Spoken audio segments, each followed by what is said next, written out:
that support your spine or the core muscles. Now, when people think about the core, they immediately think of the abdominal muscles, the flat toned abdominals. And however, the core is much more than just that six pack abdominal muscles. As an executive mom balancing a demanding job and family responsibilities, understanding the true function of the core and how it impacts your body can make a huge difference in your health, your posture, your pain levels. That is your spinal back and back and neck, and of course nerve pain. So in today's video, let's discuss what exactly is the core and why does it really matter to you. Now, for those of you who don't know me, my name is Swati. I'm an executive mom power coach. I help moms of younger kids who live in who work in high stress executive jobs, and they suffer from spinal, that is back and neck, and nerve pain.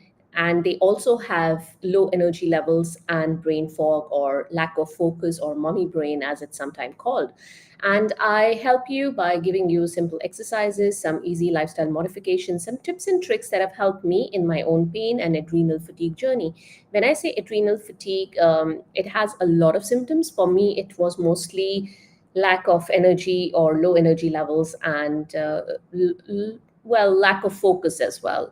And that is what I was referring to as mommy brain or a brain fog. So I do all of this without taking away a big chunk of your time because, hey, we are moms, we're busy people, right? So let's get back into the topic for today, which is what is the core? And we understand the muscles that support. Here we're trying to understand the muscles that support your spine, that is your core muscles. Now, the core is a complex network of muscles that work together to stabilize and support your spine, your joints, allowing you to sit, stand, basically doing all the movements that you do. Now, the core refers to the deepest layer of muscle within a specific joint or your spine. Now, usually when people think of core, they think of the abdominals and think of the lumbar spine. Yes, that is mostly the most common concept that's going around, but core is the deepest muscles that are present, say, in my shoulder, girdle, in my arms, any particular joint where you have the deep muscles that basically go and stabilize that joint, which are the muscles that you cannot see from the surface when you're looking at the body. So those are the core muscles. So core is not just in your lumbar spine or in your cervical spine, it is all over the body. They're just the deepest, rather I would say deepest layers of muscles. Now, when you look at the spine, so let's talk about the spine because that's mostly what people know about or have questions about when it comes to core. So, in your spine, you have these core muscles. They are like the body's internal corset. So they keep the spine stable and secure, especially during everyday activities like lifting, bending, sitting for long hours or jumping or whatever activity you're doing. Without these strong stabilizers or core muscles, you would lack that support.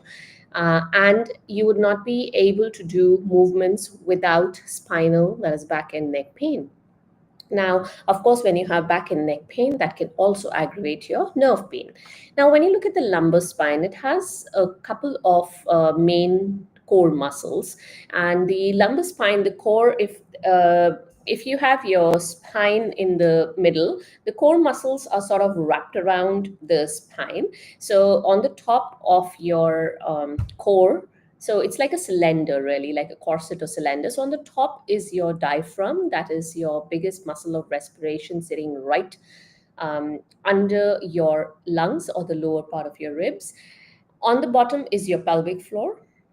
On the sides is your transverse abdominis, which is the deepest layer of abdominal muscles. So it's on either side. So it's sort of like a corset coming along here. And on the back here, there is the multifidus. Multifidus, we have multifidus running from one vertebra to another. So you can imagine what a small muscle that is. So it's not necessary that if it's a core muscle, it's got to be a certain size, like very small or very big. But basically, these are the muscles. So you've got diaphragm on the top, pelvic floor on the bottom, multifidi or the multifidus muscles at the back, and you have the transverse abdominis coming around like this. So in the middle of all that is your spine. So you can see how they stabilize the spine whenever you're doing any movements. Like I'm moving my hands here. These are the muscles that are stabilizing my spine. Now, what about the muscles that create movement? So there are these bigger muscles which are known as global muscles or movement muscles or mobilizers. There are a lot of names. Now, these muscles basically are the ones that you see on the surface of the body. So if you look at somebody's back, you see the latissimus, you see the trapezius, all these, fancy names that we have for these muscles. So these muscles are the ones that create movement. So if I'm reaching out like this, my lumbar spine is being supported, because we're talking about the spine right now. My lumbar spine is being supported by all those stabilizers, that cylindrical corset like structure that we spoke about. And the other bigger muscles are creating this movement, right? So if your stabilizers are not strong enough or they're not doing the job, the lumbar spine will not be stabilized. What that means is basically there will be a lot of unwanted movement in the lumbar spine. It'll be an unstable area. You will not be able to maintain the alignment of the spine. That will lead to, of course, a lot of pain, a lot of poor posture, because you won't be able to keep your spine upright. You will be slouching and slumping in your chair or wherever you are sitting or standing.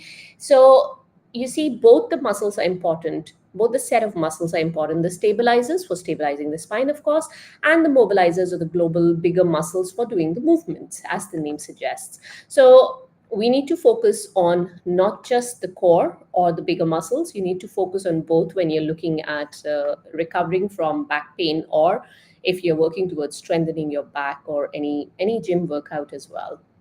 All right. So, if you want to know more about these muscles, like the pelvic floor, the diaphragm, etc., I have written a blog on this topic, and I go into every single muscle there and explain it to you. And I will leave a link to that blog in the description of this video. You can have a look there. That blog also has a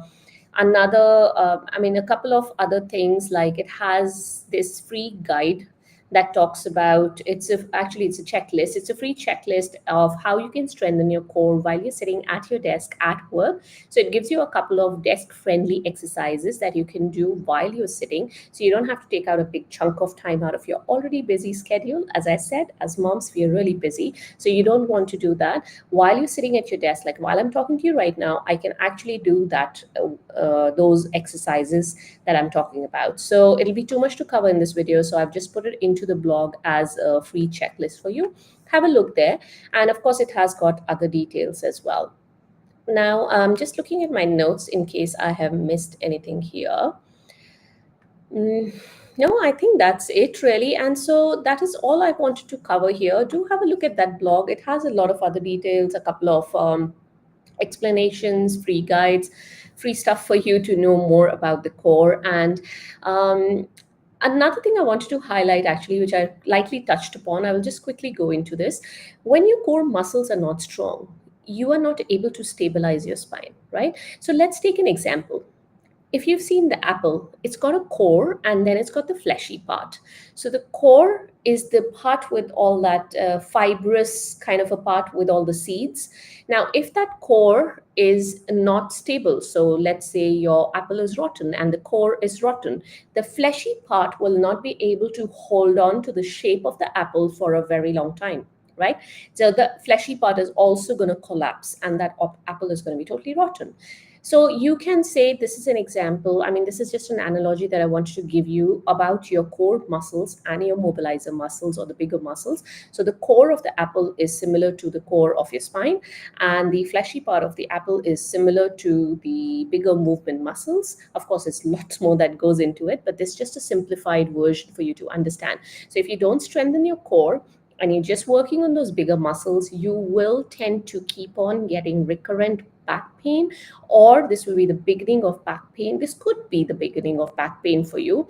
And even if you're doing everything possible to rehab your back, or to get your back to a normal state, or to get rid of that back pain, till you do not address that core, it's not going to give you a full-fledged, it's not going to give you the 100% results that you're looking for. Alrighty, so that's all I wanted to cover here, and I will see you guys in the next video. And if you have any questions, any comments for me, do let me know, and I'll be happy to help you out. All right.